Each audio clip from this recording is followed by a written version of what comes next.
प्रिय शिक्षार्थियों, आपका स्वागत है। आपने कबीर दास और रहीम दास के दोहों को सुना होगा। इसका सस्वर वाचन किया जाता है, गायन किया जाता है और जनजीवन में बहुत ही प्रचलित है, क्योंकि इन दोहों में जीवन मूल्यों की स्थापना की गई है। समाज को बदलने का भरपूर प्रयास किया गया है और इसीलिए माध्यमिक स्तर पर हमने कबीर, रहीम और वृंद के दोहों को शामिल किया है। इन दोहों को अगर आप विस्तार से पढ़ेंगे तो आप देखेंगे कि इसमें हमारे जीवन को बदलने, मनुष्य जीवन के परिष्कार करने और एक मानवता की रक्षा करने का जो संदेश है वह चारों ओर व्याप्त है।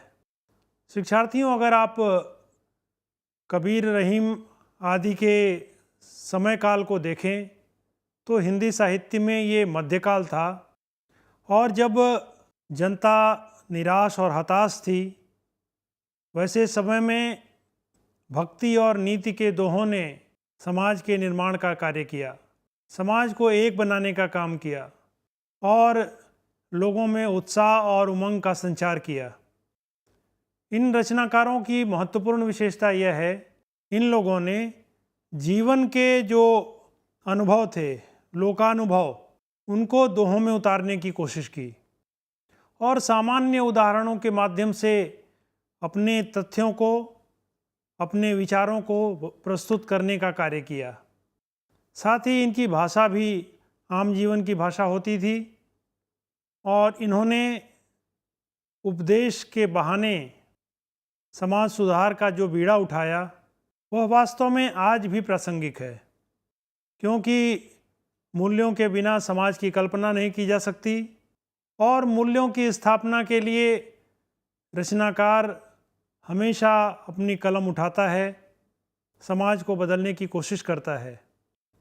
इसी भावभूमि पर आधारित आज के पाठ को आप विस्तार से पढ़ेंगे। इस पर विस्तार से चर्चा के लिए हमारे साथ डॉक्टर मीनाक्षी अग्रवाल हैं। आप पिछले 15 वर्षों से शिक्षण कार्य से जुड़ी हुई हैं और बाल लेखन के क्षेत्र में महत्वपूर्ण कार्य कर रही हैं। आपका स्वागत है। शिक्षार्थियों, आज हम इस पाठ में कबीर, रहीम और वृंद के दोहे पढ़ेंगे, उनका अर्थ समझेंगे और उनके सौंदर्य पर बात करेंगे। आपको मालूम ही है कि प्रत्येक रचनाकार के रचनाकर्म पर उसके समय की सामाजिक, धार्मिक और राजनीतिक परिस्थितियों का प्रभाव पड़ता है और वही उसी का गायन वो अपनी रचनाओं में करता है। तो कबीर का समय एक ऐसा समय था जब समाज में सुधार की बहुत आवश्यकता थी। विभिन्न धर्मों के बीच झगड़े थे, समाज में ऊंच नीच का बोलबाला था। कबीर ने अपनी रचनाओं के माध्यम से, अपने दोहों के माध्यम से इन पर कटाक्ष किया और समाज को एक नई दिशा दिखाई। कबीर के बाद रहीम आते हैं। लगभग 158 साल बाद रहीम का जन्म हुआ। रहीम के समय में युद्ध थे, शांति थी, यानी अकबर का समय था। रहीम ने अपने दोहों में तत्कालीन समय की जो आवश्यकताएं थीं उनके ऊपर बात की। उन्होंने कहा कि ऐसे समय में जब राजा कोई शासन कर रहा हो, समयानुकूल आचरण करना चाहिए। फिर वृंद आते हैं। वृंद ने अभ्यास पर बल दिया और अभ्यास के द्वारा जीवन के लक्ष्य की प्राप्ति की ओर संकेत किया। तो आज के इस पाठ में कबीर, रहीम और वृंद के दोहों के बारे में हम पढ़ेंगे। आइए सबसे पहले एक वीडियो के माध्यम से इनका मुख्य भाव देखते हैं। दोहे शीर्षक पाठ में कबीर, रहीम तथा वृंद के नीति या उपदेश परक दोहे हैं। इनमें जीवन का गहरा अनुभव झलकता है। इनमें से 4 दोहे कबीर के, 2 रहीम के तथा 2 दोहे वृंद के हैं। ये संत कवि कुछ उदाहरणों के माध्यम से हमें कुछ संदेश देना चाहते हैं। प्रथम दोहे में कवि ने बताया है कि आदमी की पहचान उसके घर, खानदान या धन से नहीं, आचरण से होती है। दूसरे दोहे में स्वभाव को निर्मल रखने के लिए निंदक को पास रखने की बात की गई है। तीसरे दोहे में गुरु को कुम्हार तथा शिष्य को घड़ा बताया गया है। शिष्य को निखारने के लिए गुरु उसके दोषों को दूर करता है। चौथे दोहे में कबीर कहते हैं कि यदि नाव में पानी भरने लगे और घर में पैसे की अधिकता होने लगे तो दोनों हाथों से इन्हें बाहर निकाल देना चाहिए।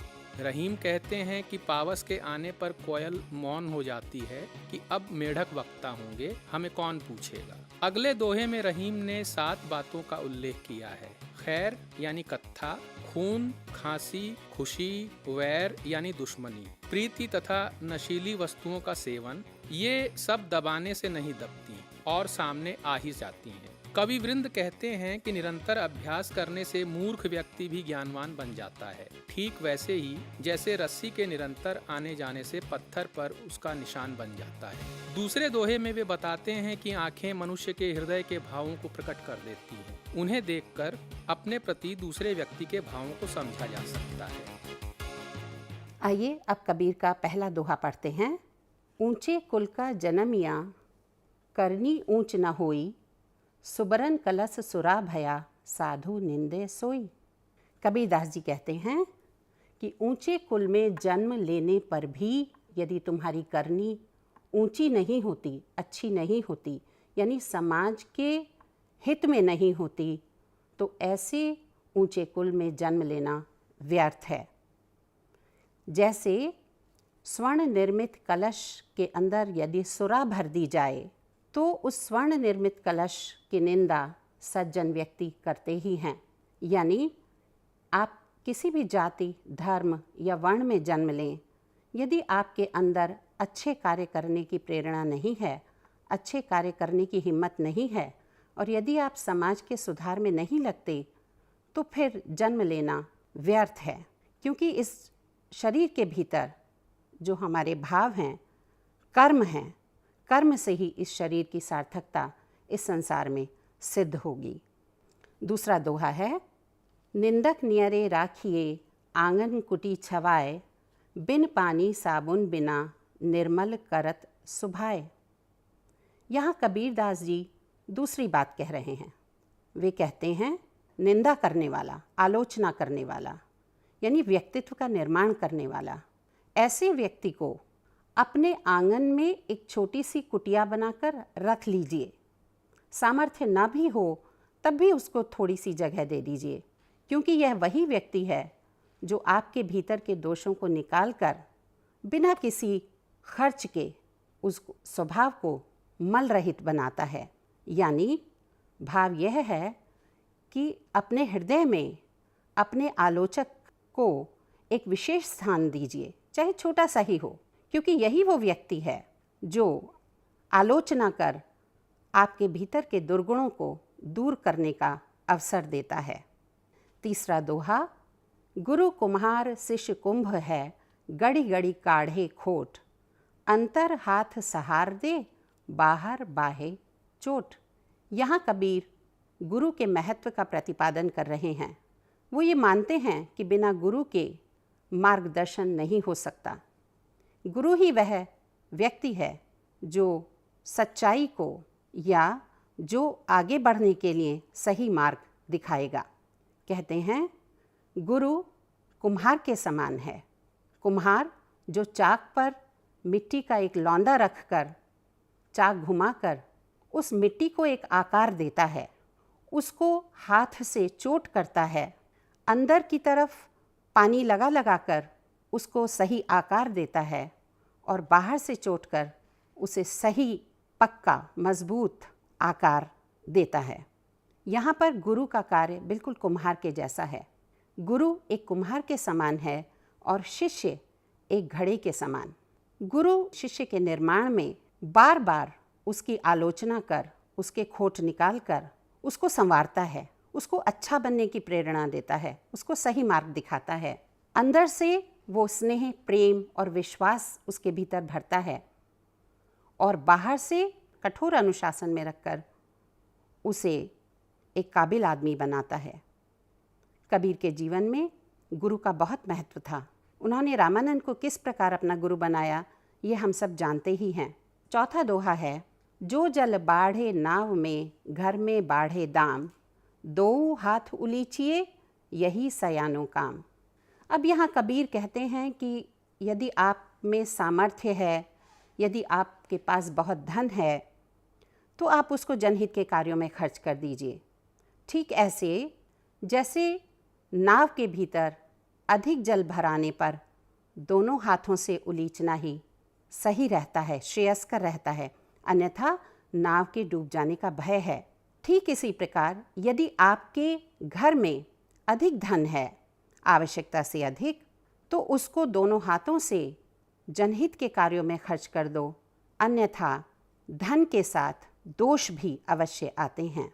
तो दोष से मुक्त होने का एक बहुत सुंदर और अच्छा उपाय है कि उसको निर्बल लोगों पर, असहाय लोगों पर, कमज़ोर लोगों पर खर्च कर दो। कबीर ने अपने इन चारों दोहों में समाज सुधार की बात की। पहले दोहे में उन्होंने ऊंचे कुल में जन्म लेने पर भी अच्छे कार्य न करें तो क्या परिणाम होता है, ये हमें समझाया। दूसरे में उन्होंने निंदक को अपना मित्र बनाने की सलाह दी। फिर उन्होंने गुरु को एक महत्वपूर्ण स्थान दिया और अधिक धन होने पर कल्याण कार्यों में खर्च करने की सलाह दी। आइए अब रहीम के दोहे पढ़ते हैं। पहला दोहा है, पावस देखी रहीम मन कोयल साधे मौन, अब दादुर बक्ता भय हमको पूछत कौन। रहीम एक मध्ययुगीन दरबारी कवि थे, अकबर के दरबार के एक विशेष रत्न थे। रहीम कहते हैं कि वर्षा ऋतु आने पर कोयल का मौन साधना ही बेहतर होता है, क्योंकि अब दादुर बक्ता भय, यह समय तो मेंढकों के टर्राने का है। बहुत सारे मेंढक एक साथ बोल रहे हैं, हमको पूछत कौन, कोयल को कौन पूछेगा। इस समय कोयल की सुरीली मीठी तान की आवश्यकता नहीं है और कोयल की तान मेंढकों के शोर में दबकर रह जाएगी। अर्थात यहाँ रहीम कहना चाहते हैं कि समय देखकर अपनी बात रखनी चाहिए। दूसरे तभी आपकी बात सुनते हैं जब अनुकूल वातावरण हो। कोयल की सुरीली तान भी बेसमय कोई असर नहीं छोड़ पाती। दूसरे दोहे में रहीम कहते हैं, खैर खून खांसी खुशी बैर प्रीति मदपान, रहीमन दाबे ना दबे जानत सकल जहान। रहीमदास जी कहते हैं कि किसी भी चीज़ को बलात् दबाने से वो दबता नहीं है, बल्कि और भी तेज़ गति से उभर कर सामने आता है। इसलिए किसी भी बुरी बात को दबाने से कोई फ़ायदा नहीं। खैर खून खांसी खुशी, खैर कत्था जो पान में खाया जाता है और अपना लाल रंग छोड़ता है, कत्था खून यानी रक्त, खांसी शरीर की अस्वस्थता, खुशी मन की प्रसन्नता, वैर दूसरों से दुश्मनी, प्रीति दूसरों से प्रेम, और मदपान और मद का पान, नशा करना। ये सब यदि करने के बाद भी आप उसको दबाएंगे, ये ऐसे भाव हैं, ये दबने से नहीं दबते। इनको जानत सकल जहान, सारा संसार जान ही जाता है। वृंद के दो दोहे पढ़ते हैं और उनका अर्थ समझते हैं। करत करत अभ्यास ते जड़मति होत सुजान, रसरी आवत जात ते सिल पर परत निशान। वृंद ने अपने दोहे में अभ्यास के महत्व को प्रतिपादित किया है। उन्होंने अपने जीवन में खुद भी अभ्यास के द्वारा ही सफलता अर्जित की। वृंद कहते हैं कि अभ्यास के द्वारा मूर्ख व्यक्ति भी बुद्धिमान या विद्वान बन सकता है। वो कहते हैं, करत करत अभ्यास ते, कार्य के लगातार करने से यानी कार्य का अभ्यास करने से जड़मति होत सुजान, मूर्ख व्यक्ति भी, जड़ व्यक्ति भी, जड़मति यानी जड़ बुद्धि वाला व्यक्ति भी, सुजान यानी जानकार, अच्छा जानकार बन जाता है। उन्होंने एक बहुत सरल उदाहरण दिया। उन्होंने पनघट का उदाहरण दिया और कहा कि जिस प्रकार रस्सी कुएं में बार बार जाकर पानी से भरी बाल्टी निकालती है, रस्सी की रगड़ का कुएं की जगत पर निशान पड़ ही जाता है। यानी जब रस्सी भी कुएं की जगत पर अपना निशान छोड़ देती है, तो अभ्यास करने से क्या मूर्ख व्यक्ति बुद्धिमान नहीं हो सकता। दूसरा दोहा है, नैना देत बताए सब हिय को हेत अहेत, जैसे निर्मल आरसी भली बुरी कही देत। सबसे पहले हम आरसी का अर्थ समझें। आरसी एक आभूषण है जो स्त्रियां पहले समय में और अब भी अंगूठे में पहनती हैं, और उसमें एक शीशा लगा होता है जिससे अपना रूप सौंदर्य वो बार बार देखती हैं। यहाँ वृंद कहते हैं कि हमारे नेत्र हमारे मन की आरसी हैं, मन का दर्पण है, जो हृदय के भीतर हेत अहेत, हित या अहित, प्रेम या घृणा, उसकी बातें सामने वाले के ऊपर प्रकट कर देती हैं। जिस प्रकार निर्मल यानी स्वच्छ आरसी मनुष्य के रूप रंग का सही सही आकलन कर उसको बता देती है, उसी प्रकार से ये नेत्र भी मन के भीतर चल रहे भावों को बिल्कुल स्पष्ट रूप से दूसरे के सामने प्रकट कर देते हैं। इसलिए वृंद कहते हैं कि अपने भीतर दूसरों के लिए सदा अच्छे निर्मल भाव रखो, ताकि उसको आपके सही भावों का ज्ञान हो सके। शिक्षार्थियों, हमने कबीर, रहीम और वृंद के दोहों का अर्थ और उनका भाव जाना। आइए अब इनके भाव पक्ष पर ज़रा सी बात करते हैं। सारे दोहों में प्रत्येक कवि ने अपने अपने समय की कठिनाइयाँ चल रही थीं, उनको बताकर समाज को एक नई दिशा दी, एक नया ज्ञान दिया और कहा कि इस प्रकार से व्यवहार किया जाना चाहिए। उन्होंने जात पात के भेद को मिटाने की बात की, आलोचक को मित्र बनाने की बात की, गुरु की महत्ता पर जोर दिया, अधिक धन होने पर दान की महत्ता को प्रतिपादित किया, समयानुकूल आचरण करने के लिए कहा, बलात् भावों को दबाने को मना किया, अभ्यास पर बल दिया और अच्छे भावों को हृदय में रखने की सलाह दी। हम अगर भाषा की ओर देखें, प्रत्येक दोहा मात्रिक छंद में लिखा गया है, जिसका प्रथम और तृतीय चरण 13 मात्राओं का और द्वितीय और चतुर्थ चरण 11-11 मात्राओं का है। बहुत खूबसूरती से अनुप्रास अलंकार का प्रयोग देखने में आया है। करत करत अभ्यास के या खैर खून खांसी खुशी में और निंदक नियरे राखिए अन्योक्ति का प्रयोग भी किया गया है। और भाषा, जहाँ कबीर की भाषा सधुकड़ी भाषा थी, कई शब्दों का मेल था, भाषाओं का मेल था, पंचमेल खिचड़ी जिसको कहा जाता है, रहीम और वृंद ने ब्रज भाषा में अपने दोहों की रचना की और कहीं अवधि में भी रचना की। आइए अब इन दोहों के मुख्य बिंदुओं को एक स्लाइड के माध्यम से देखते हैं। श्रेष्ठ होने का आधार ऊंचे कुल में जन्म लेना नहीं, बल्कि ऊंचे कर्म या श्रेष्ठ आचरण का होना है। जो ऊंचे कुल में जन्म लेते हैं और जिनका आचरण अच्छा नहीं होता, उनकी संत जन निंदा करते हैं, यानी वे निंदा योग्य ही हैं। ऐसे लोग दुर्लभ हैं जो हमारे सामने मुंह पर ही हमें हमारी कमियां बताएं। ऐसे लोगों से दूर न भागकर उनका सामना करना चाहिए, क्योंकि ये लोग हमारी कमियों की ओर संकेत करके हमें यह अवसर देते हैं कि हम अपनी कमियों को दूर कर स्वयं को बुराइयों से मुक्त करें। प्रत्येक गुरु की रचना उसका शिष्य ही है, इसलिए गुरु अपने शिष्य के व्यक्तित्व का निर्माण करते समय 2 काम एक साथ करता है। 1, बाहर से उस पर चोट करता है, उसकी कमियां दूर करता है। 2, भीतर से उसे सहारा दिए रहता है। धन की आवश्यकता से इनकार नहीं किया जा सकता, पर आवश्यकता से अधिक धन अनेक प्रकार की बुराइयों की जड़ है। अत्यधिक धन से उत्पन्न बुराइयां व्यक्ति को नष्ट कर देती हैं, इसलिए अनावश्यक धन से छुटकारा पाना चाहिए। कभी कभी जीवन में ऐसी परिस्थितियां भी आती हैं जब अज्ञानियों और मूर्खों का समाज में महत्व बढ़ जाता है। वे बढ़ चढ़कर बोलने लगते हैं। यह स्थिति ज्ञानियों तथा समझदार लोगों के प्रतिकूल होती है। इस स्थिति में वे मौन साध लेते हैं और उस समय की प्रतीक्षा करते हैं जब उन्हें बोलना चाहिए। जीवन में बहुत सी बातों को मनुष्य छिपा लेता है, परंतु सभी बातों को नहीं छिपाया जा सकता। कुछ बातें ऐसी हैं जिन्हें लाख छिपाने का प्रयत्न करें प्रकट हो ही जाती हैं। उदाहरण स्वरूप 7 का उल्लेख कवि करता है जो छिपती नहीं: कत्था, खून, खांसी, खुशी, दुश्मनी, प्रेम और नशा। निरंतर प्रयास से मूर्ख व्यक्ति भी चतुर और ज्ञानवान बन जाता है, यदि वह निरंतर प्रयास करता रहे तो। किसी भी काम में सफलता पाने के लिए अभ्यास करना जरूरी है। व्यक्ति की आंखें हृदय में विद्यमान हित या अहित के भाव को पूरी तरह से व्यक्त कर देती हैं। यानी आदमी की आंखों से उसके मन के भावों का पता लग जाता है, क्योंकि भाव के अनुसार आंखों की दशा भी अपने आप ही बदल जाती है। आइए अब दूसरी स्लाइड के माध्यम से हम इनके जीवन कौशल के विषय में जानते हैं।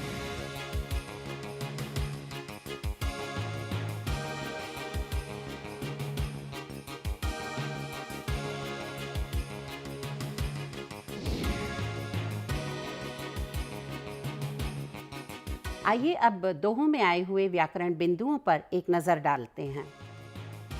जब हम किसी बात को समझाने के लिए जीवन जगत के किसी दूसरे व्यवहार को उदाहरण रूप में प्रस्तुत करते हैं तो उसे दृष्टांत कहते हैं। इन दोहों में से पहले दोहे में दृष्टांत अलंकार है। निंदक नियरे में ना वर्ण की आवृत्ति से अनुप्रास अलंकार है। जहाँ साधारण तौर पर एक बात कही जाए पर उसका अर्थ बिल्कुल भिन्न या अप्रत्यक्ष निकलता हो, वहाँ अन्योक्ति अलंकार होता है। दोहा संख्या 5 में आप इस अन्योक्ति अलंकार को पाएंगे। शिक्षार्थियों, हमने अनुप्रास अलंकार की बात की। आपने ध्यान दिया होगा कि खैर और खून यहाँ भी वर्ण की आवृत्ति है, इसलिए अनुप्रास अलंकार है। एक पंक्ति आई है इन दोहों में, अब दादुर वक्ता भय। इस पंक्ति में व्यंजना का सौंदर्य मिलता है। व्यंजना का अर्थ होता है जहाँ भाषा के माध्यम से या अप्रत्यक्ष रूप से किसी विसंगति पर या गलत बात पर चोट की जाए तो वहाँ व्यंजना शब्द शक्ति होती है। इसलिए अब दादुर वक्ता भय में व्यंजना का सौंदर्य पाया जाता है। शिक्षार्थियों, आज हमने कबीर, रहीम और वृंद के दोहे पढ़े। उस समय ये जो कवि कह गए हैं वो आज के समय में भी उतना ही समीचीन है जितना उस समय था। आज भी गुरु का मार्गदर्शन हमें प्रिय है। आज भी आलोचक हमें प्रिय होना चाहिए। आज भी समयानुकूल आचरण की बात हमारे मन में होनी चाहिए। आज भी अधिक धन आने पर या परिस्थितियाँ अधिक अनुकूल होने पर दूसरों की मदद के लिए हाथ बढ़ाना चाहिए।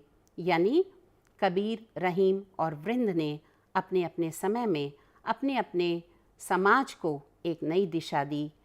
लोगों को अपने दोहों के माध्यम से, अपने कृतित्व के माध्यम से एक नई राह दिखाई, नीतिपरक बातें की, समाज सुधार की बातें की। आशा है आपको यह पाठ पसंद आया होगा और आपने अच्छी तरीके से कबीर, रहीम और वृंद के दोहों को समझा होगा।